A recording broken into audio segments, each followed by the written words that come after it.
Three of the top 10 recruits in the class of 2024 do battle this afternoon at Xfinity Center as Derik Queen and the number 18 Maryland Terrapins do battle with Dylan Harper, Ace Bailey, and the Rutgers Scarlet Knights. It's going to be a fun one at Xfinity Center, tipping off at noon, and here's everything you need to know. All right, let's talk about these three freshmen and start on the Rutgers side.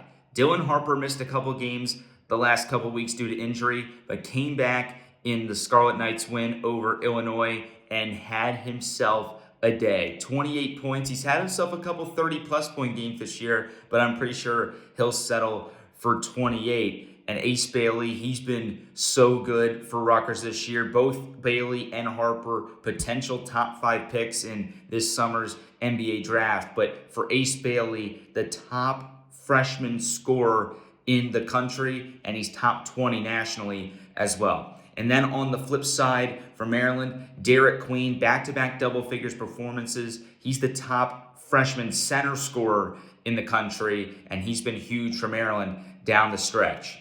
Next up, let's talk about how each of these two teams fared their last time out. We'll start with Maryland this time, and Thursday night, a loss in Columbus, 73-70. Not something Terp fans wanted to see, especially considering Maryland had a 17-point lead in this one. That went by the wayside, and the biggest thing about that game for Maryland was that Jacoby Gillespie disappeared. That's happened a couple times on the road this year. It's pivotal that he gets back on track against Rutgers this afternoon. And speaking of those Scarlet Knights, first top 25 win of the season on Wednesday against Illinois. They're looking to have back-to-back top 25 wins facing number 18 Maryland on the road.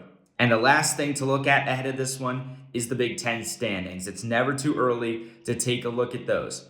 Maryland is 7-5 in the Big Ten. Rutgers is 5-7. For the Terps, they're sitting at 6th in the conference. They're eyeing that double bye. For Rutgers, sitting at 11th in the conference, they're right in that middle ground right now. A couple losses could put them on the bubble of missing the tournament entirely, while a couple of wins and a run here in the month of February could put them in single bye territory. So this could be a huge swing game in either direction for both teams. Should be a fun one. Harper, Bailey against Queen, 3 of the top 10 freshmen in last year's recruiting class. And this could be the only time they face off in college. So be sure to tune in. And of course, as always, stay tuned for all of our coverage of the Terps here on the Department of Hoops.